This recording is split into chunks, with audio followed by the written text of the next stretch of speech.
to Back to Business, a program created to highlight and promote local businesses here on Long Island.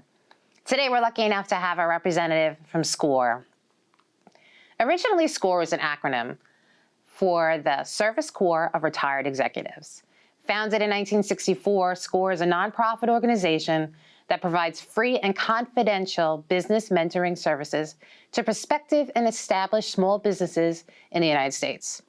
Now more than 10,000 active and retired business professionals volunteer their time and expertise. And with us today is Ann Middleman, Chapter Chair for SCORE Long Island. Thanks so much for joining us, Ann. It's so great to have you here. You're welcome. So SCORE is a national organization, but here on Long Island we have a local chapter, and you are the chair of that. Correct? Yeah. So the history of SCORE is really actually quite interesting, which I didn't know about until recently. It started a long time ago. And so I have a couple of facts I just wanted to read about it. In 1953, the Small Business Act was signed into law. Right? The U.S. Small Business Administration was created. The law said that federal government should aid, counsel, assist, and protect the interests of small business. Counseling small business and management practices was written into law. And then in 1963, more than 50 independent groups across the country were providing low-cost or no-cost business counseling. And then in 1964, the SBA officially launched SCORE as a national volunteer group with 2,000 members. And I think nationally now there's like 13,000 members? About 10. 10,000? And what about here on Long Island? We have 60 business experts that help folks to start up businesses and to move their businesses forward. Nice. I mean, that's pretty amazing. So I know a little bit about SCORE. I believe, saw you at a small business conference, and that's when I heard about it. And so I reached out, and I had a mentor for a little bit. And so I was hoping that maybe you could give us a little bit of insight into the programs available, including the mentorship. Well, mostly what we do is mentoring, as I said, people who are starting businesses or people who have small businesses and they need a little extra help. And it could be anything from marketing to finance to just getting themselves organized, developing a marketing plan or a business plan, whatever it is. That's the core product line, if you will, that we provide. We also do workshops. We have webinars. Some of the webinars are run locally. Some of them are regional or even national. And those are the core services that we provide. We also have an online library that anybody can access through our website, and that online library is quite extensive and has articles on pretty much any aspect of business you can think of. We also have templates if people want something like that to sort of jumpstart their business needs or their processes. And that's essentially it. Now, you guys are a nonprofit. Correct. And the services that you offer are free. Correct. Which is pretty amazing. Yes, it is. So how many people do you think that you guys serve? Well, I know that we have approximately 100 requests per month for mentoring. So sometimes it's a little bit more. So I would say somewhere between 1,200 and 1,500 people per year access our mentoring services. There's more than that come to our workshops or our webinars. And to be honest, I don't know how many people access our online library. So I would say, you know, probably somewhere between 1,500 and 2,000 people per year access the services of SCORE Long Island. That's a lot. You know, that's a lot. I'd like to just talk a little bit about the mentorship. So, how can you go about if you're working and you realize there's a place that maybe you could use some help, right? So, do you look online? Like, how do you get a mentor, and then what's the process there? It's actually pretty simple. You go to our website, score.org/Long Island, and in the top navigation bar, you click on Find a Mentor, and that takes you to a page where you fill out a form online, basically your contact information, and what's your question? What's your issue? What do you need help with? Again, is it marketing? Is it finance? Is it government contracting? Is it a legal issue, like intellectual properties? Whatever it may happen to be, that goes to our intake coordinators who find a mentor to match what your needs are. Once in a while, it happens that a person's needs are very, very specific, very niche-y, and so that person can access the national bank of about 10,000 volunteers, because maybe there's somebody in Chicago or Boston or Austin, Texas, who has the industrial expertise that the person's looking for. But for the most part, we like to start out with a client just calling and assessing the situation. What is this person's real need? Sometimes people write down, oh, here's my question, here's what I need help on, and we call them and it turns out they really need help with something else. Yeah. Or they really need to sort of back up, and before we get to that, you need to do this first. So we like to call and assess the situation and figure out what do you need to do first, and then what do you need to do after that? Some direction. Right. And as needed, we can call in a co-mentor, somebody else who has a different expertise or something more specific, or industrial experience to supplement what the original or the initial mentor can provide. So in this way we try to help people in a number of ways, not only in terms of the business discipline for which they're seeking assistance, but industrial experience as well.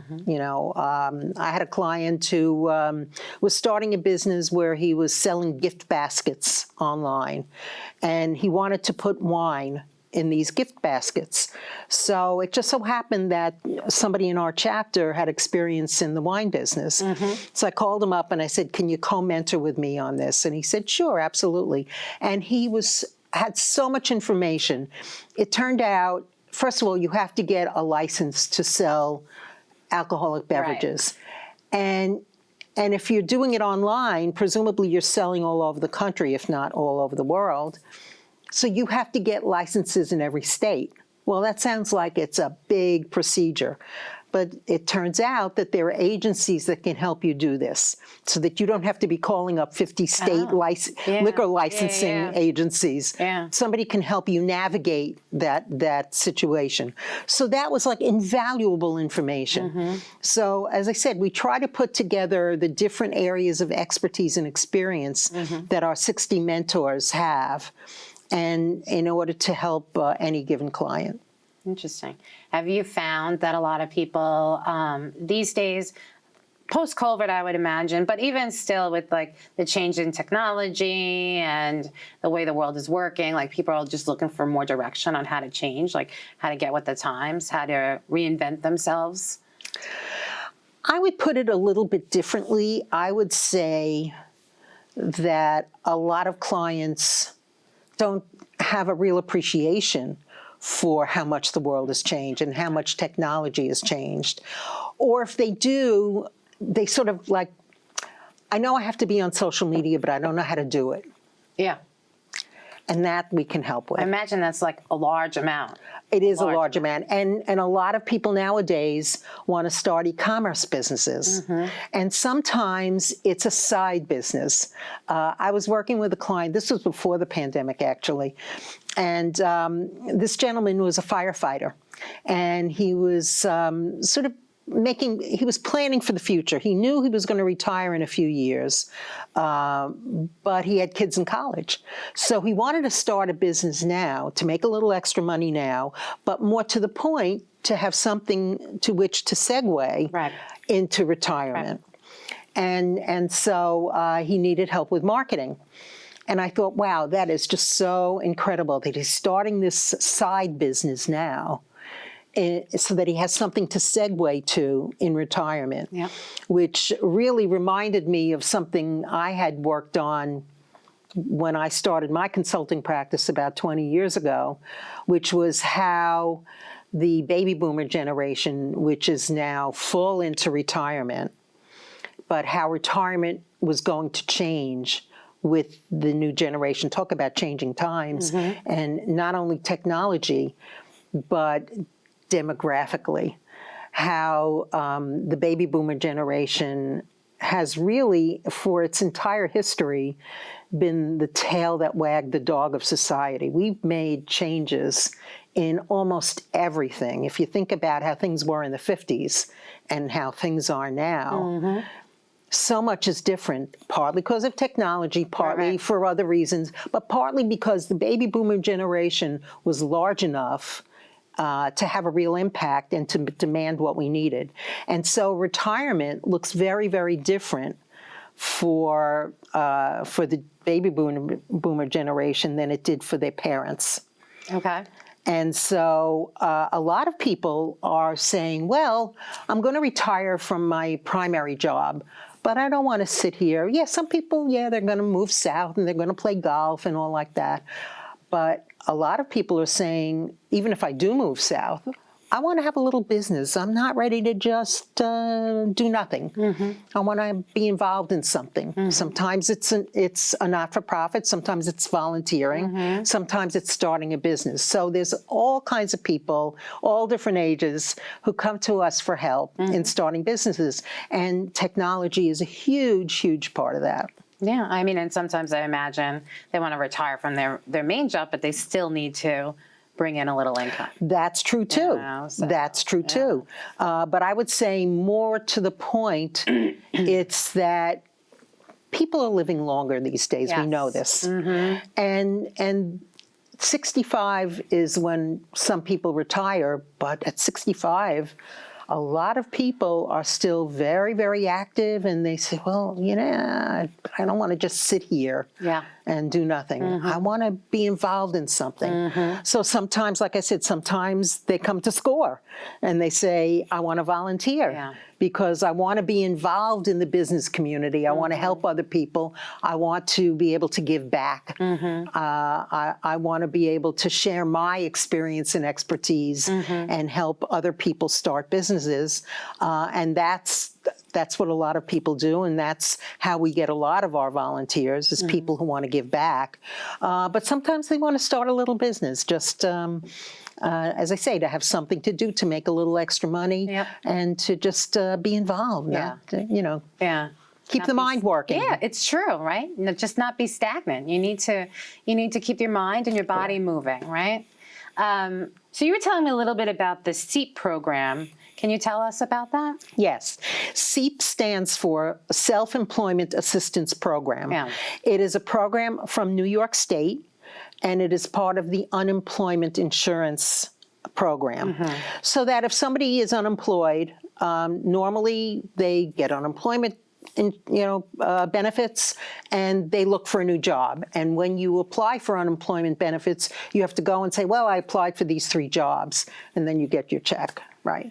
However, if somebody says, well, instead of looking for a job, I want to start a business, New York State says, okay, that's a great idea. So we will extend your unemployment benefits, but you have to have 20 hours of classroom or workshop attendance, and you have to have at least 2 business counseling sessions. And that's where SCORE comes in, because we do provide workshops and webinars, so they can get their 20 hours that way. And then the free mentoring sessions helps to fulfill that requirement. And then the counselor has to sign certain documents that they have for the program, Right. that they have to submit. And so we help them with that. So yes, a lot of our clients come through the SEEP program. And it's been pretty successful. A successful collaboration, I imagine. I think so, yes. Yeah, that's great. I mean, people need these services. So what have you guys accomplished like within the last couple of years? I see you have some stats here. I do. I brought some stats with me. Yes, I did. It's good. People like stats. It's good. Well, yes. And actually, because we are a function of a federal agency, the Small Business Administration, we actually have to report all of our sessions, all of our workshops, everything we do, so that every year when the SBA goes to Congress for more money, they can say, well, look, Yes. we did this, we accomplished this. Because a lot of people don't realize, but there is a difference between an expense and an investment. And an expense is, you buy some paper, you buy a mug, you buy some pencils or pens. But an investment infers that there's going to be a return on that investment. SCORE is one of the most successful federal programs that there is, aside from, say, Medicare, which is a very successful federal program. So last year, on Long Island alone, we helped start 284 businesses that accounted for more than 700 jobs created. That's just on Long Island. And a total of 4,800 chapter services, and that includes our workshops, our webinars, all of our mentoring sessions. I would say the average is about 3 mentoring sessions per client. Sometimes it's 2, sometimes it's 5 or 6. There are some people that I've been working with for years, on and off. We'll have 3 or 4 sessions, then they go their way. Then they'll call me back 6 months later and say, hey, I have another question. Sure, come on, let's talk about it. Yeah. So it works that way. So as I said, I think that we're servicing somewhere between 1,500 and 2,000 people per year, with a variety, as I say, of mentoring sessions, workshops, and webinars, online, library, things like that. All volunteer. Oh, yes. As a matter of fact, one of our prime directives, if you remember the reference to Star Trek, one of our prime directives is that SCORE volunteers are not allowed to benefit financially from any of the work that we do. We actually had a situation recently where one of our volunteers is a CPA, and he does workshops on knowing the numbers in your business. In other words, if you have a small business, what are the numbers? What are the financial data that you need to be aware of and need to keep track of? So a woman came up to him and she said, oh, this was great. This was really great. I want to hire you to help me in my business. He said, sorry, I can't do it. She said, no, I really want to hire you. He said, I can't do it. I cannot do it. She kept calling him, and he said, I'm sorry, ma'am. I hate to turn away business, but I can't do it. So I said, Roman, you did the right thing. You did the right thing. Yeah, you have to be above the board, but that's, Well, and again, this is something that is very, very important. And in fact, we've had people who make application to become a mentor, and they say, well, I'm in the financial services business and I want to be able to get new clients. Sorry. Yeah. This is not the right place for you. Good luck, but this is not the right place for you. Not here, my friend. No, doesn't work that way. So can we talk about you a little bit? Ooh, okay. So how did you get involved? You said that you actually mentored at one point. Yes, I was a SCORE client about 20 years ago when I was starting my market research consulting practice. And I had a partner at the time, and we wanted to write a business plan because I thought if I'm working with a partner, I think we should really understand, what our relative responsibilities are and so on and so forth. Yeah. So we actually went to SCORE in Manhattan because that's where she lived at the time. And we got an outline for a business plan. And then the two of us worked on it, and we were able to do that. That's something that I as a mentor, help a number of people with, is a business plan. So getting back to your original question, so that was my introduction to SCORE. Fast forward a number of years, And I saw an article about it in the newsletter for Long Island Development Corporation, which is a group, I'm pretty sure it's nonprofit, that helps small businesses get funding Okay. on Long Island. And at the time, a very good friend of mine was the executive director. So I called her up. I said, I saw this article you had about SCORE. Tell me about it. So she told me a little bit about it. And I said, I think that's something that I could do. Because I was at the point at which I was ready to segue into retirement. And I said, I think that's something I could do. I've learned a couple of things about marketing over the years that I've been doing it. Yeah. And so that's what I did. So I applied and was accepted and worked with a couple of experienced mentors who are still in the chapter, and I'm good friends with them. They're terrific, and they brought me on, and here I am 7 years later. 7 years, and now you're the chair. Yes, I am. I'm the only one who raised my hand, so yeah. And so how many clients do you think you've had over the years? Oh, goodness. Whew. I didn't stop to think about that. Well, 7 years, I don't know, 200 maybe? It's a lot. Yeah. That's a lot. Yeah. Yeah. And as I said, sometimes it's one session. They have one question. We talk about it and they go, okay, thanks, I'm good. Sometimes it's 2, 3, 4, and sometimes it's more than that. Right. But usually it gets to a point where they say, okay, I'm good for now. And I said, give me a call when you have another question. And sometimes they do. And so what keeps you, what has kept you involved? What do you think all the volunteers that stay on? I mean, what do you think the average time for a volunteer is actually for SCORE? Oh, goodness. I really couldn't say. We have people who've been in the chapter 15 years. Wow. And we have people who volunteer for about a year and then they move on to something else or they move out of the area. Yeah. We actually have a volunteer, a mentor, who moved to Florida last year. But he said, I want to stay with the Long Island chapter. Okay. So he does. So he meets with people over Zoom and, Thank God for Zoom. Oh, indeed. Well, that's what saved us during the pandemic. Absolutely. Because before the pandemic, most of our meetings were in person.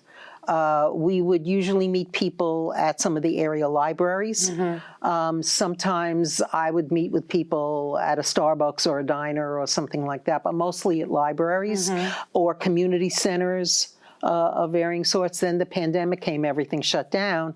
We morphed to Zoom, which enabled us to keep going. And now that things are opening up, the libraries are asking us to come back in because they want people to come into the library. Sure. So if they can offer, the more services they can offer, the more likely their constituents will come back into the libraries. In fact, I live in the Westbury area, and we will start meeting SCORE clients at the Westbury Library in September. That's nice. Yeah. There's something about being a personal face-to-face. It's a lot more than Zoom. But Zoom is great. I mean, like you were saying earlier, sometimes, people need help that's outside of the chapter. Indeed, indeed. I'm actually working with somebody now who's in Virginia. Yeah. Hard to do that in person. It's hard to stop for a coffee in Virginia. So what keeps you involved? What's so special about SCORE to you? Oh, goodness. Well, first of spot. all, pardon? I put you on the spot, sorry. You did. That's all right. Part of it is that I've learned. I'm a big believer in lifelong learning. It's something that I think you alluded to it a little bit earlier. It keeps your mind going. It keeps it working. And so I've learned a lot about business. My business was a small solopreneur consulting practice. So there were a lot of things that I wasn't very familiar with. but I've learned Right. because I need to know that to help my clients. I'm always learning new things about financing, about digital marketing, e-commerce, things like that. So that's one thing that I like about it. But I think the main thing is people. I guess I'm sort of a people person, and I enjoy meeting new people and learning about new businesses. I enjoy helping other women start businesses. And I think there's a statistic somewhere, I don't have it in front of me, but I think that most or a good portion of new businesses that are started by women. Really? Yeah. And it doesn't really surprise me, having been a woman who worked on the corporate side, worked in suppliers, and worked with corporations and agencies. That a lot of women want to go out on their own. It doesn't work for everybody. There are some people that prefer the structure of working for someone else. Yeah. They prefer the weekly paycheck or the biweekly paycheck. That's fine. That's all good. You can't have a business if you don't have employees. So course. not everybody is going to be comfortable with starting a business of their own. That's okay. Yeah, But I think if you don't try it, you never know. it's true. And so one of the things that keeps me going is helping people, especially young people, but even not so young people, start businesses of their own, be entrepreneurs, and receive the benefits of that. But I always like to emphasize that, yes, there are benefits to being your own boss, but there's also a lot of responsibilities. A lot of responsibilities, and it could be a lot. It could be scary.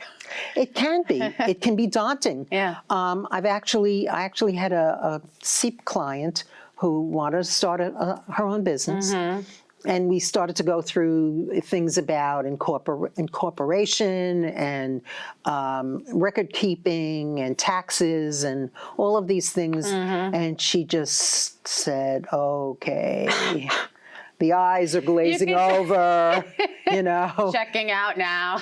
Yeah. And finally she said to me, I just can't do this. Yeah. I said, that's okay. It's really okay. You looked into it, you tried it. It's not for you. It's not for everybody. Right. But at least you tried. Yeah, exactly. And now you know for sure that you're really better off, or you're happy, or you're more comfortable working for someone else. That's okay. She got rid of the what ifs. Correct. Yeah, which could really bug you forever. It really can, because how many people get to a certain age and they say, oh, gee, if I only had done this, or I woulda, shoulda, coulda. Yeah. That's not a good place to be. Right, exactly. Yeah, exactly. So we're almost out of time. Is there anything that we didn't cover that you wanted to guys talk about? I don't think so. So people want to get in touch with SCORE, they just go to the website. Yes, and take it from there. score.org/Long Island, spelled out. And you can find a mentor there. You can browse our online library there. Yeah. You can look up our events, which are our workshops. You can learn more about the SEEP program, although you can learn about the SEEP program if you go to New York State Unemployment. Right. But There's a link there's there. a little bit of information on the website about it. Again, give us a call.